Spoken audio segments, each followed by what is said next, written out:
लक्षवेधी क्रमांक 2 पुढे ढकलली आहे. लक्षवेधी क्रमांक 3 करा.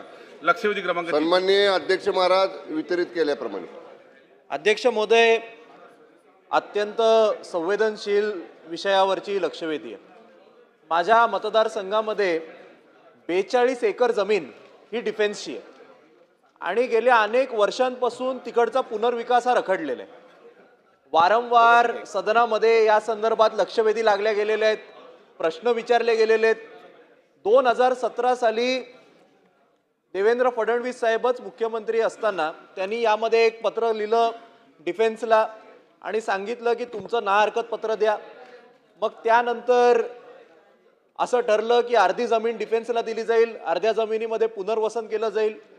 मग असं ठरलं, फडणवीस साहेबांनी वरच्या सभागृहामध्ये सांगितलं की अर्ध्या जमिनीमध्ये आपलं पुनर्वसन हे पूर्ण होऊ नाही शकणार, म्हणून एक पर्यायी जमीन आम्ही तुम्हाला देऊ. आता अध्यक्ष महोदय, 2017 पासून आपण 2025 पर्यंत आलेलो आहोत. 8 वर्ष उलटून सुद्धा 42 एकर जमिनीमध्ये राहणारे जे काय जवळपास 10,000 झोपडीधारक आहेत, यांच्या पुनर्वसनाचा काय होणार हा प्रश्न अजूनही अनउत्तरित आहे. आज जे काही छापील उत्तर आलेलं आहे यामध्ये हाच प्रवास सगळं परत एकदा लिहिलेला आहे. अध्यक्ष महोदय, माझा प्रश्न हा आपल्या मार्फत शासनाला असा आहे की आपला ठोस प्लॅन काय आहे. यामध्ये 2 पर्याय असू शकतात, हे आपण राजे तुम्ही लिहून दिलेले. एक लिहिलंय की एक तर ना हरकत पत्र मिळू शकतं किंवा जमीन हस्तांतरित होऊन ती महाराष्ट्र शासनाच्या नावावर होऊ शकते. पण हे तर मला वाटतं कुठल्याही एखाद्या साध्या आर्किटेक्टला विचारलं तरी उत्तर आलं असतं. माझा सरळ सोपा प्रश्न हा आहे की आपण शासन म्हणून त्याकरता काय करतोय.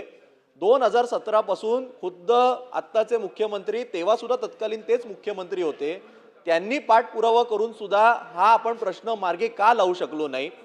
यावर आपल्याला काही टाइम बाउंड उत्तर मिळेल का?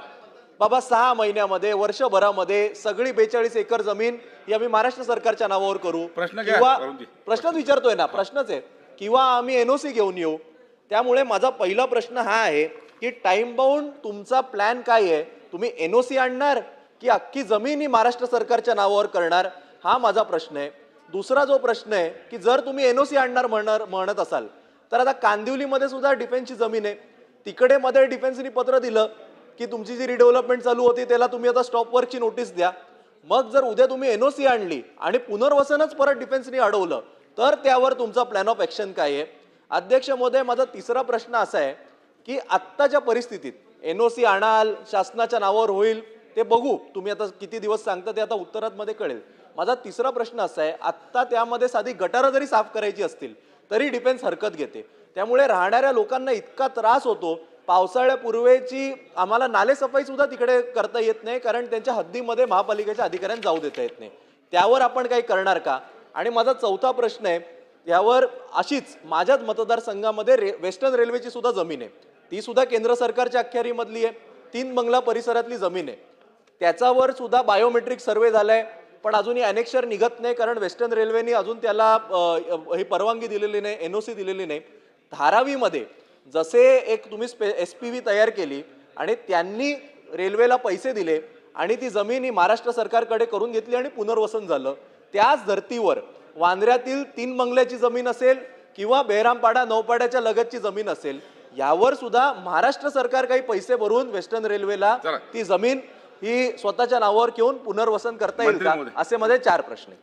मंत्री महोदय. सन्माननीय अध्यक्ष महोदय, सन्माननीय सदस्य वरुणजी सरदेसाई साहेबांनी सांताक्रूज गोळीबार येथील नगर भूमापन क्रमांक 12 व 155 या 2 नंबरमधल्या जमिनीवरचा या ठिकाणी झोपडपट्ट्यांच्या पुनर्विकासाचा प्रश्न उपस्थित केलेला आहे. जसं लेखी उत्तरामध्ये सांगितलेलं आहे तसं ही संपूर्ण जमीन ही भारतीय वायुसेनेच्या मालकीची आहे. आणि सन्मान्य सदस्य म्हणतात त्याप्रमाणे तत्कालीन मुख्यमंत्री माननीय देवेंद्रजी फडणवीस साहेब यांच्याबरोबर केंद्रीय संरक्षण मंत्री यांची संयुक्त बैठक 18/5/2018 त्यावेळी झाली आणि त्याप्रमाणे 50-50% 50% आम्हाला 50% तुम्हाला, म्हणजे केंद्राला आणि 50% आपल्याला, अशा धर्तीवरती ह्या झोपडपट्टीचं पुनर्वसन करण्याचा प्रस्ताव सादर करा. निर्णय झाला असं नाही. प्रस्ताव सादर करायला सांगितलं, त्यानुसार आपण प्रस्ताव सादर करण्यासाठी सर्वप्रथम तिथलं बायोमेट्रिक सर्वेक्षण हे करणं गरजेचं आहे. कारण जवळपास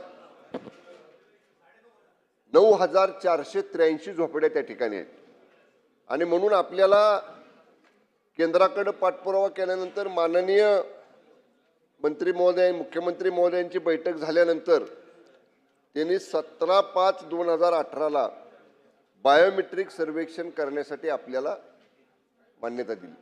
आपण बायोमेट्रिक सर्वेक्षण केलं, 8,706 झोपड्यांचं पूर्ण झालं आणि सन्माननीय अध्यक्ष महोदय, काही झोपडपट्टीधारकांनी 700-750 झोपडपट्टीधारकांनी बायोमेट्रिक सर्वेला या ठिकाणी विरोध केला.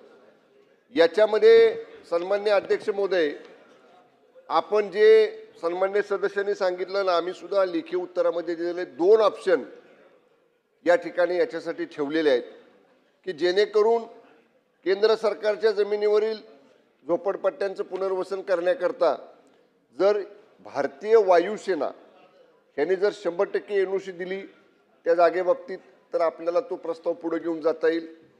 किंवा दुसरा पर्याय आपण त्यांना दिलाय की प्रधानमंत्री आवास योजना जी आहे केंद्राची, त्याच्या मार्गदर्शक सूचनातल्या सूचनेनुसार परिशिष्टमधल्या 10.1च्या तरतुदीनुसार या झोपड्यांचं त्या ठिकाणी पुनर्वसन करता येईल का.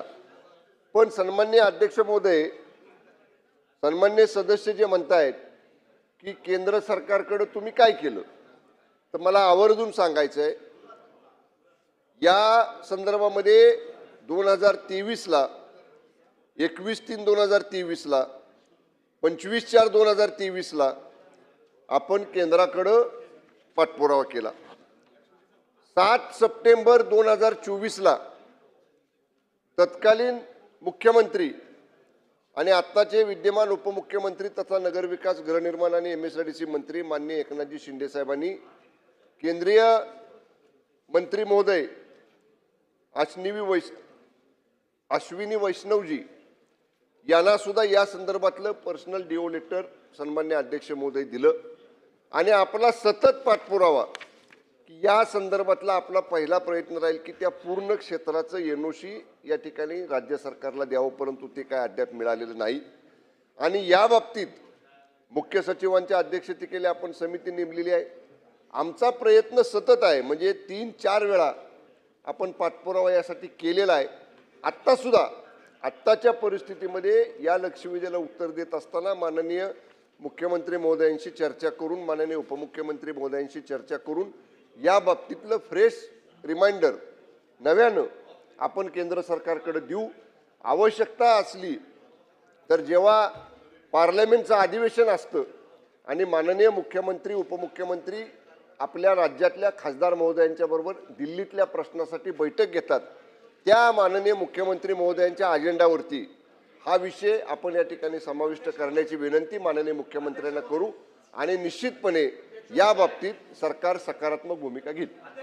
राम कदम देतो, तुम्हाला देतो ना अध्यक्ष महोदय, तुम्हाला देतोय अध्यक्ष महोदय, देतोय. गेल्या अरे पण इकडे घ्यावं लागेल ना, इकडे घ्यावं लागेल. बोला अध्यक्ष महोदय, बोला. गेल्या 4 टर्म पासून हा विषय मी या सभागृहात ऐकतोय आणि माझ्या घाटकोपर पश्चिम मतदारसंघामध्ये मोठ्या प्रमाणामध्ये इंदिरानगर असेल, श्रेयस थिएटरच्या पाठचा भाग असेल, साधारणतः 20 एकर जमीन ही त्या ठिकाणी आम्हाला SRA राबवता येत नाही. का तर जमीन डिफेन्सची आहे. एवढंच नव्हे अध्यक्ष महोदय, त्या ठिकाणी नेव्ही आहे LBS रोडवर, त्याच्या समोरचा सगळा पाठ आझादनगर, चिरागनगर इथलं सगळं डेव्हलपमेंट थांबलं अध्यक्ष महोदय. म्हणजे माझ्या मतदारसंघातला जवळपास 20% भूभाग हा या डिफेन्स आणि नेव्हीच्या NOCमुळे रखडलेला आहे. काही इमारतीची कामं झाली आहेत, टेनंट बाहेर गेलेत आणि बिल्डर बांधू शकत नाही कारण त्याला बांधायला NOC नाही. माझा मंत्री महोदयांना एक प्रश्न आहे या ठिकाणी वरुण देसाई बोलले ते खरं आहे की आपण राज्य सरकार म्हणून आपण पाठपुरावा करतो, पण मी जेव्हा 2009ला पहिल्यांदा आमदार झालो आणि माझ्या मतदारसंघातली ती स्लम डेव्हलप व्हावी त्याच्यासाठी प्रयत्न करतोय. 4थ्या टर्म नंतर सुद्धा जर त्या मतदारसंघातला, केवळ मतदारसंघाचा विषय नाही आहे, या ठिकाणी सन्माननीय सदस्य योगेश सागरजी बोलले ते बरोबर आहे. एका ठिकाणी डिफेन्सच्या जागेवर आवश्यकता आहे, सिक्युरिटी आहे, सुरक्षा, म्हणून त्या ठिकाणी डेव्हलपमेंट होऊ द्यायची नाही. आणि जी डिफेन्सची जागा आहे त्याच्यावर रातोरात झोपड्या बसल्या जातात. प्रश्न हे दुटप्पी धोरण नाही आहे का? अध्यक्ष महोदय 2 मिनिटं बोलू द्या. अध्यक्ष महोदय, मी तुम्हाला सांगतो की आता गोळीबार रोड आहे सर्वोदय सिग्नल पासून, तिथे आम्हाला रोड मोठा करायचा आहे. डिफेन्सचे अधिकारी ती जागा सुद्धा घ्यायला देत नाहीत. त्या ठिकाणी मला सर्कल म्हणून तिथे बाबासाहेबांचा भव्य दिव्य पुतळा उभारायचा आहे. मी मागची 2 वर्ष पाठपुरावा करतोय. माझं सरकारला या निमित्तानं मागणं आहे की जसा माझ्या मतदारसंघातला डेव्हलपमेंट थांबली आहे, वरुण देसाईंच्या मतदारसंघातली डेव्हलपमेंट थांबली आहे, मुंबईची डेव्हलपमेंट थांबली आहे, माननीय मुख्यमंत्र्यांनी आपल्या सरकारनं याच्यामध्ये ताबडतोब याला प्रायोरिटी समजून केंद्र सरकारकडे टाइम बाउंड पद्धतीने फॉलोअप केला पाहिजे आणि येणाऱ्या 3 ते 4 महिन्यात याचा निकाल लागणं गरजेचं आहे. अध्यक्ष महोदय, चला सन्मान्य मंत्री महोदय. अध्यक्ष महोदय, सन्मान्य ज्येष्ठ सदस्य